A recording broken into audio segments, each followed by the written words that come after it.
हरियाणा की हर अपडेट के लिए बेल आइकन दबाएं और सब्सक्राइब करें STV हरियाणा न्यूज।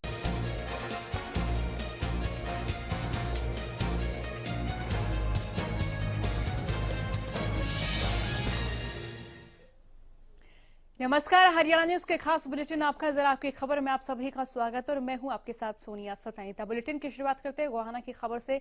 जिस तरह आप सभी को पता है कि बड़ौदा में उपचुनाव होने हैं और उपचुनाव के साथ ही तमाम नेता बड़ौदा विधानसभा के अंतर्गत आने वाले गांवों का दौरा करना शुरू कर चुके हैं और इसी बीच बड़ौदा हल्के के जागसी गांव में पहुंचे जेजेपी के संस्थापक और पूर्व सांसद अजय चौटाला ने पार्टी के कार्यकर्ताओं के साथ बैठक की। उन्होंने विपक्ष के वार पर पलटवार करते हुए कहा कि उनकी पार्टी ने चुनाव से पहले प्रदेश की जनता से जो वायदे किए थे उनको पूरा करने का कार्य किया जा रहा है। किसी के कहने से कुछ नहीं होता, उन्हें विपक्ष से नहीं जनता सर्टिफिकेट देगी। उन्होंने कहा कि जल्द रुके विकास के कार्यों को गति देने का कार्य किया जाएगा, चाहे वो युवाओं को नौकरी देने की बात हो, बुढ़ापा पेंशन देने की बात हो या फिर विकास कार्यों की बात हो। सभी वादों को जल्द से जल्द पूरा करने का काम किया जाएगा। वो हमने उनसे सर्टिफिकेट नहीं लेना, हमने प्रदेश की जनता से सर्टिफिकेट लेना है। चाहे वो 75% नौजवानों को आरक्षण देने की बात है, चाहे वो बुढ़ापा पेंशन की है, चाहे महिलाओं को आरक्षण देने की बात है, हम उनको अमली जामा पहनाने का काम कर रहे हैं और हमने जो प्रोमिसेस जनता के बीच में किए हैं उन्हें पूरा करेंगे। आज भारत रत्न पूर्व प्रधानमंत्री श्री अटल बिहारी वाजपेयी जी की पुण्यतिथि है और उनको लगातार नेताओं द्वारा श्रद्धांजलि दी जा रही है। उनके किए हुए कार्यों को लगातार याद किया जा रहा है और इसी बीच हरियाणा के परिवहन मंत्री मूलचंद शर्मा ने भारत रत्न पूर्व प्रधानमंत्री अटल बिहारी वाजपेयी जी की पुण्यतिथि पर पुष्प अर्पित कर उन्हें श्रद्धांजलि दी। इस मौके पर परिवहन मंत्री मूलचंद शर्मा ने त्रिवेणी के पौधे भी लगाए। मूलचंद शर्मा ने कहा कि देश प्रदेश की सरकारें पूर्व प्रधानमंत्री अटल बिहारी वाजपेयी के सपने को पूरा करेंगी और इस मौके पर मूलचंद शर्मा ने 6 ट्यूबवेलों का उद्घाटन किया। बल्लभगढ़ वासियों को पानी की नई सौगात दी। सभी भारतीय जनता पार्टी के आम सभी व्यापारी, सभी संगठन के लोगों ने आज अटल बिहारी वाजपेयी जी की पुण्यतिथि मनाई है और पेड़ों के साथ, और भारतीय जनता पार्टी ने एक आह्वान करा था, हम त्रिवेणी के साथ और हरियाणा में ज़्यादा से ज़्यादा पेड़ लगाने की एक शुरुआत आज समापन करेंगे और बल्लभगढ़ के सभी भारतीय जनता पार्टी के सभी सामाजिक धार्मिक संगठनों ने आज पेड़ लगाकर उसके समापन करा है और हमने पानी का भी आज शुरुआत करी है। पानी का भी आज हमने जो पानी की सप्लाई है उसकी भी शुरुआत आज हमने करी है कि शहर को पानी मिलेगा।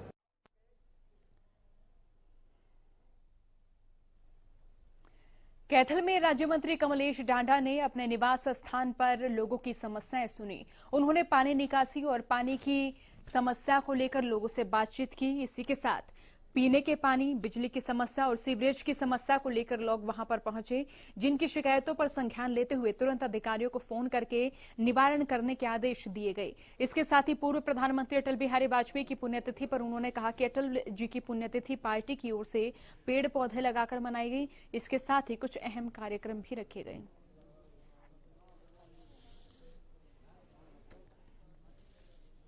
लोगों की समस्या तो सबसे पहले तो जैसे पानी की निकासी है, पीने के पानी की है, सड़कें हैं, तो इनको लेकर ज़्यादा समस्या लोगों की आती हैं और मौके पर ही फ़ोन करके समस्या को दूर किया जाता है।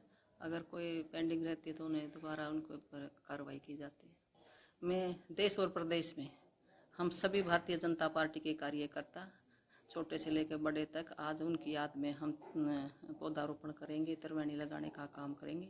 जैसे मंडल स्तर पर, अपने गांव में, बूथ स्तर पर सभी कार्यकर्ता इसको लगाने का काम करेंगे और हमारी भारतीय जनता पार्टी का जो ये मतलब कार्यक्रम है, हमारा हरियाणा हरा भरा हरियाणा के तहत आज उनकी याद में पौधा।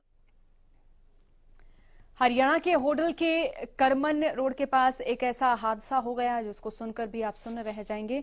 आपको बता दें कि हरियाणा करमन बॉर्डर के पास उस वक्त अफरा तफरी मच गई जब एक सड़क दुर्घटना में एक महिला समेत 3 लोगों की मौत हो गई। बताया जा रहा है कि कार ने नेशनल हाईवे 19 पर खड़े कैंटर में जोरदार टक्कर मार दी। गाड़ी में महिला सहित 4 लोग शामिल थे जो यूपी में अपने किसी रिश्तेदार के घर से जा रहे थे। लेकिन बीच रास्ते में ही इनकी गाड़ी हादसे का शिकार हो गई और हादसे की सूचना पुलिस को दी गई। मौके पर पहुंची पुलिस ने जांच शुरू कर दी है। से अब तक की जो जानकारी है, एक सीरियस है और जो घायल था उनमें से भी एक एक्सपायर हो चुका है। टोटल 3 आदमियों की मृत्यु हुई है जिसमें 3।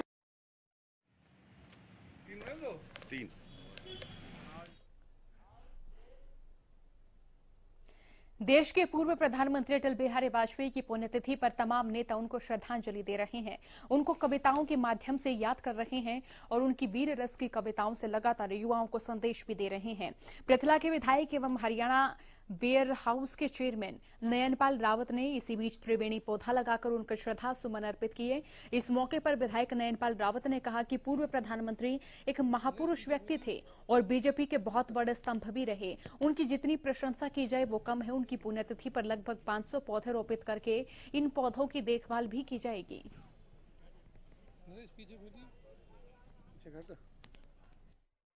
आज जो विशेष बात है वो ये है कि देश के बहुत ही यशस्वी और तपस्वी, मैं महापुरुष भी कहूँ तो कम नहीं होगा, आज अटल बिहारी वाजपेयी जी जो हमारे भाजपा के स्तंभ रहे, आज उनकी पुण्यतिथि है और उनकी पुण्यतिथि पर हमने लगभग 500 पौधे लगाने का यहाँ टारगेट रखा है और पौधे लगाकर हम उनकी पुण्यतिथि मना रहे हैं। प्रदेश में आवारा पशुओं का कहर लगातार जारी है। आए दिन आवारा पशुओं से लगातार जो समस्या पैदा हो रही है, उस तरह की जो खबरें हैं वो हमारे सामने आ रही हैं। इसी बीच रेवाड़ी में भी आवारा पशुओं की लड़ाई में एक युवक की मौत के बाद प्रशासन की नींद टूटी है। प्रशासन ने अब आवारा पशुओं को पकड़ने का अभियान शुरू कर दिया है और नगर परिषद ने सड़क पर घूम रहे बेसहारा पशुओं को पकड़कर गौशाला छोड़ने का ठेका दिया है।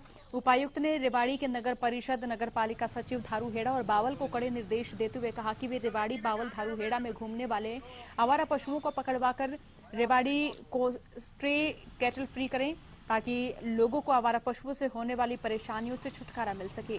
अगर ऐसा नहीं किया गया तो कड़ी कार्रवाई की जाएगी। तो वहीं जब आवारा पशुओं से हो रही परेशानी के बारे में रेवाड़ी पहुंचे राज्य मंत्री ओम प्रकाश यादव से सवाल पूछा गया तो उन्होंने बताया कि सरकार की ओर से बेसहारा पशुओं के लिए गौशालाएं बनवाई गई हैं। एक और काम यहाँ पर जो निर्माणाधीन है वो करवाया जा रहा है।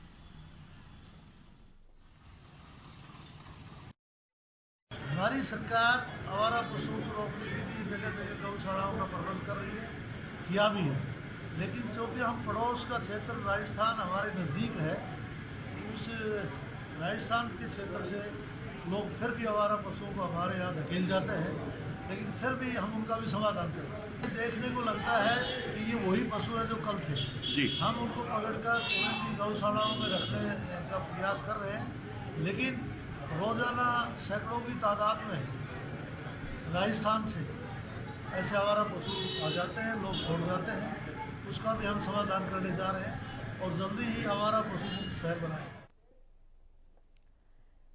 लॉकडाउन के दौरान हुए शराब घोटाले को लेकर विपक्ष प्रदेश सरकार पर लगातार हमलावर हो रहा है और इसी बीच प्रदेश सरकार पर लग रहे शराब घोटालों के मामले पर इनेलो नेता अभय सिंह चौटाला ने भी सरकार पर निशाना साधा है। अभय चौटाला ने शराब घोटाले की जांच सीबीआई से कराने की मांग की है।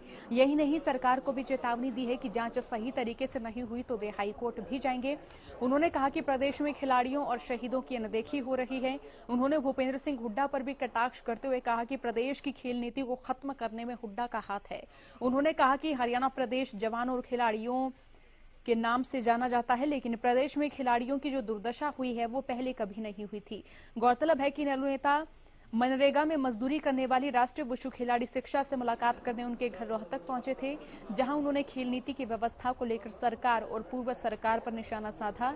इसके साथ ही खिलाड़ी को 15,000 रुपए हर महीने सहायता देने की घोषणा भी की। चिट्ठी लिखिए मुख्यमंत्री को, प्रधानमंत्री को, मैंने कहा इसकी जांच सीबीआई से कराओ, वो नहीं कराएंगे मैं हाईकोर्ट में जाऊंगा। दस्तावेज इकट्ठे कर रहा हूँ, जैसे ही मेरे पास ठीक दस्तावेज आ जाएंगे। बहुत सारे लोगों ने आज के हुड्डा जी के टाइम में खिलाड़ियों को अपमानित होना पड़ता था। बहुत सारे ऐसे फंक्शन थे जिसमें खिलाड़ियों ने उनके कार्यक्रम का बहिष्कार किया। उन्होंने बहुत बड़ी ये बात कही कि पदक लाओ नौकरी पाओ। उस नौकरी में बहुत बड़ा भेदभाव है। सरकारें आम जनता को मूलभूत सुविधाएं देने का कितने ही दावे कर लें, लेकिन ये जो दावे हैं वो जमीन पर जिस तरह से नजर आ रहे हैं वो आप तस्वीर में देख सकते हैं। ये टोहाना के गांव जमालपुर शेखा की खबर आपको बता रहे हैं, जहां एक गली की मिट्टी कई फुट तक धंस गई, जिसकी वजह से यहां 2 मकानों में दरारें आ गई। स्थानीय लोगों ने अब इसका आरोप पब्लिक हेल्थ की लचर कार्यप्रणाली पर लगाया है। लोगों का कहना है कि उन्होंने कई बार पब्लिक हेल्थ को यहां पर पानी के लीकेज के बारे में सूचित किया था, लेकिन विभाग ने किसी तरह का कोई ठोस कदम नहीं उठाया, जिसके चलते यहां की मिट्टी धंस गई और मकानों में दरारें आ गई, जिसके चलते कोई भी बड़ा हादसा हो सकता था। हालांकि राहत की बात तो ये है कि मकान में रहने वाले लोगों की जान को किसी तरह का कोई नुकसान नहीं हुआ, मगर अभी भी पब्लिक हेल्थ विभाग इस मामले को लेकर सचेत नहीं है। अब लोगों ने विभाग की लचर व्यवस्था पर पुलिस में शिकायत दर्ज होने की बात कही है, और वहीं दूसरी ओर मकान में रहने वाले लोग अभी भी खौफ के साए में हैं, क्योंकि मकान में दरारें आ चुकी हैं। अब देखना यह होगा कि प्रशासन इस मामले में क्या कार्रवाई करता है।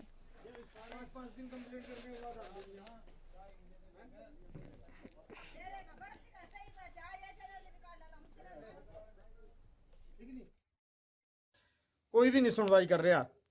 हम प्रशासन से यही मांग करते हैं कि इनके खिलाफ FIR दर्ज हो, पर्चा दर्ज हो, ताकि ये गरीब जो भी दबका है या जितने भी बिरादरी है इनका भला हो जाए और इनके मकान की भरपाई ये खुद महकमा करे।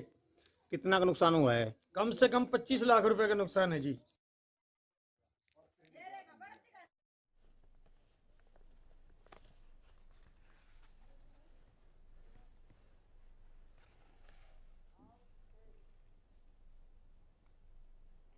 थोड़ी सी बारिश होते ही बड़े शहर हों या फिर छोटे शहर हों या फिर गांव देहात हों, प्रशासन के दावों की पोल जरूर खुल जाती है।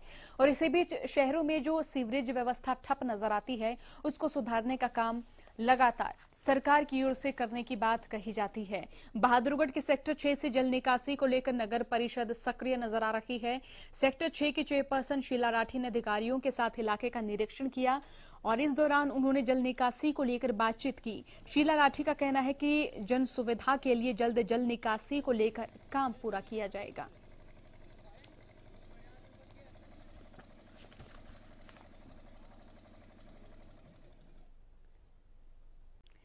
ब्रेक के बाद एक बार फिर आप सभी का बुलेटिन में स्वागत है। प्रदेश में जिस तरह से गर्मी आती है तो उसी के साथ ही पानी की समस्या और बिजली की समस्या उत्पन्न होनी शुरू हो जाती है।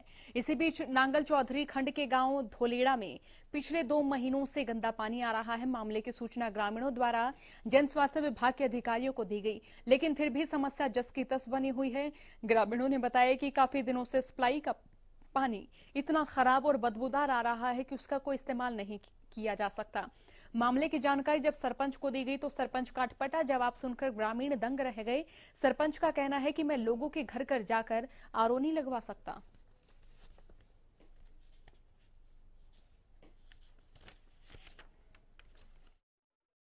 ये है पानी का सर, हम फौजी आदमी हैं। देखो छुट्टी मिलती है साल में 1-2 महीने, वो भी लॉकडाउन में नहीं मिल रही।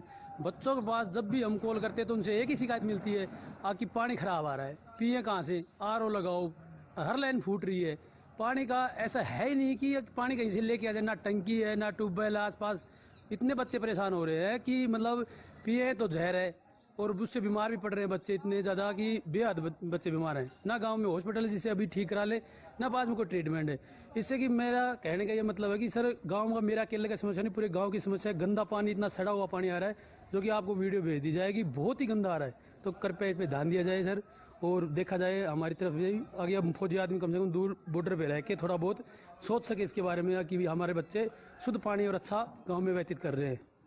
भाई 2 महीनों से खराब पानी आप अगला करो सकाल के पानी आप ना तो पीबा को सो दो और ना कोई पशुओं प्राण को ना पीन को। 2 महीने सारों से जे ने फोन करे तो जे एक बार आयो कोई समाधान को नहीं हो। और अब भी वाकई बात समस्या चाह रहे 2 महीने से बड़ी दिक्कत आ रही है। और कोरोना वायरस में कहता है दूसरी जगह देबा खातर जा को रिपोर्ट देबा खातर जा नहीं सका, या भारी समस्या आ रही है को समाधान हो जाए तो। प्रदेश में कोरोना का आंकड़ा लगातार बढ़ता जा रहा है और ऐसे में प्रदेश सरकार की जो चिंताएं हैं वो भी लगातार बढ़ती हुई नजर आ रही हैं।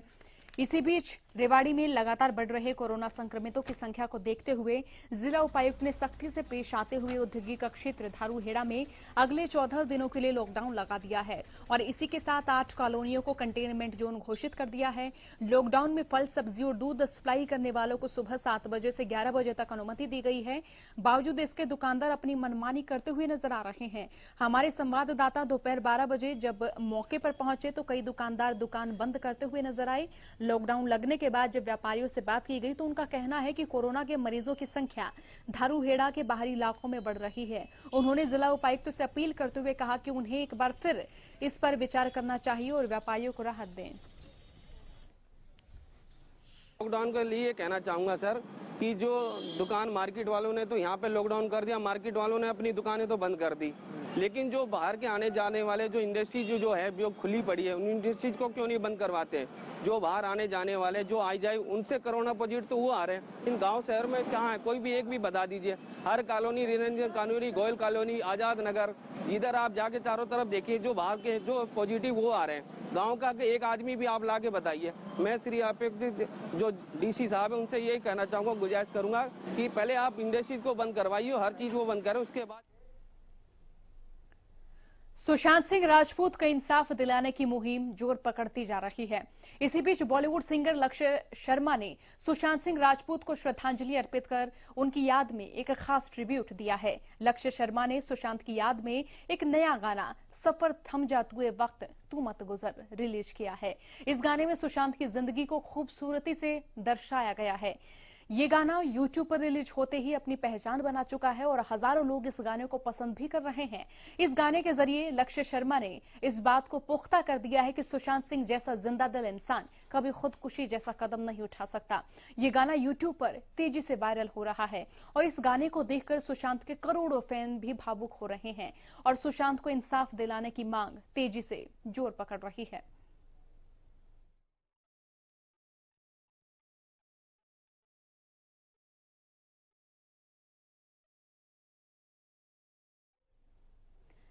फिलहाल के लिए इतना ही। बने रहिए हरियाणा न्यूज के साथ। नमस्कार।